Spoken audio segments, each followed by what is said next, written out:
नमस्कार दर्शकों, मैं हूं केतन बारिया और आप देख रहे हैं हम तो पूछेंगे। दर्शकों, जब एक घर के दो हिस्से होते तब लोगों में हमेशा उसके तमाशे देखने मिलते हैं। ऐसा ही कुछ वाकया जो है शिवसेना में दो हिस्से बंटने पर जो है देखने सारा महाराष्ट्र देख रहा है, यहाँ तक के बहुतों पूरा देश देख रहा है। और इनकी जो है बयानबाजी कहीं ना कहीं थमने का नाम नहीं ले रही है और आखिरकार ये बयानबाजी इस हद तक बढ़ चुकी है कि अब वो अपने पूजनीय नेता पर भी बयानबाजी करने से या कटाक्ष करने से रुक नहीं रहे।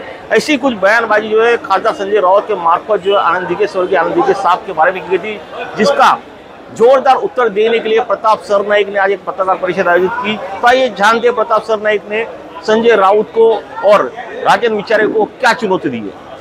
एकनाथ शिंदेनी संजय राऊत यांनी एकनाथ शिंदेवरती एक वक्तव्य केलेलं आहे की एकनाथ शिंदे राजन विचारांचे पाय धरून पाणी प्यावे, यावरती आपण काय प्रतिक्रिया?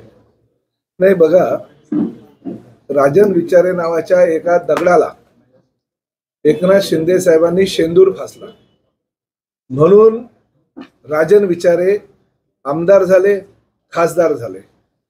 जर राजन विचारेंची हिम्मत असेल तर राजन विचारेंनी महापालिकेची निवडणूक लढावी आणि त्यांनी जिंकून दाखवावी, तर मी असं समजेल की तो सर्वसामान्य कार्यकर्त्यातून निर्माण झालेला एक कार्यकर्ता आहे। परंतु उगाच एकनाथ शिंदे साहेबांवर आरोप करायचे आणि त्या आरोपांमुळे कोणी पाय धुवून प्यायचे, कोणी पाय धुवून पाणी पिण्याची वगैरे भाषा करत असेल तर ते चुकीचं आहे। संजय राऊत साहेबांनी निदान प्रताप सरनाईक कोण आहे हे तरी ओळखलं बऱ्याच वर्षानंतर। अहो, त्या शिवसेना प्रमुख बाळासाहेब ठाकरे यांनी जर संजय राऊतांना शेंदूर फासला नसता तर संजय राऊत खासदार झाले असते का? होय, मी अभिमानाने सांगतो, प्रताप सरनाईकांसारख्या एका सर्वसामान्य कार्यकर्त्याला बाळासाहेबांनी शेंदूर फसला म्हणून प्रताप सरनाईक ह्या राज्याचा आमदार झाला। आज या राज्याचा मंत्री होत असताना एकनाथ शिंदे साहेबांनी त्याला मंत्री केलं। एकनाथ शिंदे साहेबांनी स्वतःच्या पोराला किंवा स्वतःच्या नातेवाईकांना मंत्री केलं नाही। मागच्या सरकारच्या काळामध्ये मी कोणाचं नाव घेणार नाही, पण उद्धव साहेबांनी स्वतःच्या पोराला मंत्री केलं, पण जो सिनियर आमदार म्हणून निवडून गेल्या 3-3 टर्म आला होता त्या प्रताप सरनाईकला मात्र मंत्री केलं नाही। याचा अर्थ एकनाथ शिंदे साहेबांकडे काहीतरी कर्तृत्व असेल। त्यांनी स्वतःच्या घरातल्या लोकांना मंत्री करण्यापेक्षा एका सर्वसामान्य आपल्या शहरातल्या आमदाराला जर मंत्री केलं तर तुमच्या पोटात दुखायची काय गरज आहे?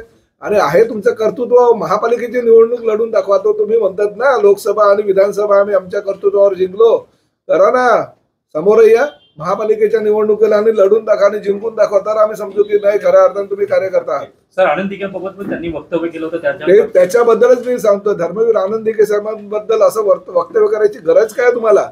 ज्या धर्मवीर आनंद दिघे साहेबांनी 24 तास लोकांसाठी झटून सर्वसामान्यांना न्याय देण्याचं काम केलं, त्यांच्या पावलावर पाऊल ठेवून जर एकनाथ शिंदे साहेब न्याय देण्याचं काम करत असतील ह्या ठाणे जिल्ह्यातल्या, पालघर जिल्ह्यातल्या आणि आता तर महाराष्ट्रातल्या जनतेसाठी, तर तुमच्या पोटात दुखायची गरज काय?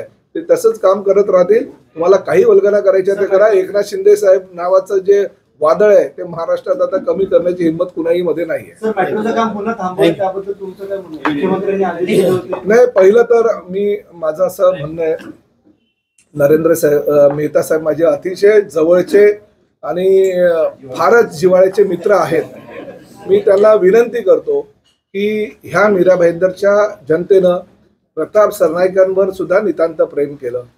आदरणीय नरेंद्र मोदींवर प्रेम करत असताना तुम्हाला 2 वेळा निवडून दिलं आणि भाजपच्या कमळावर तुम्ही निवडून आलात, शिवसेनेच्या धनुष्यबाणावर मी निवडून आलो, म्हणजे महायुतीच्या बाजूने सर्वसामान्य मीरा भाईंदर शहरातील जनतेने जर कौल दिला असेल तर थोडंसं आपण लोकप्रतिनिधी म्हणून त्याकडे दुर्लक्ष करून चालणार नाही।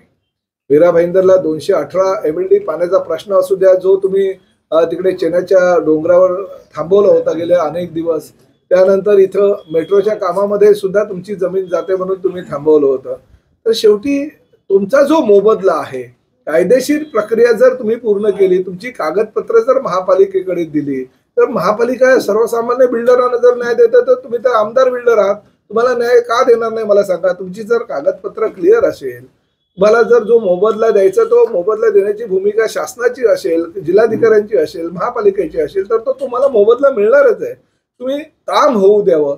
लोकांची जी समस्या आहे, मेट्रोची समस्या आहे, पाण्याची समस्या आहे, दूर होण्यासाठी तुम्ही उलट प्रयत्न करायला पाहिजे, ते थांबवण्यासाठी प्रयत्न करू नका। तुम्ही गेले 5 वर्ष आमदार नव्हता तेव्हा सगळी तुमची कामं मी केली नाही का?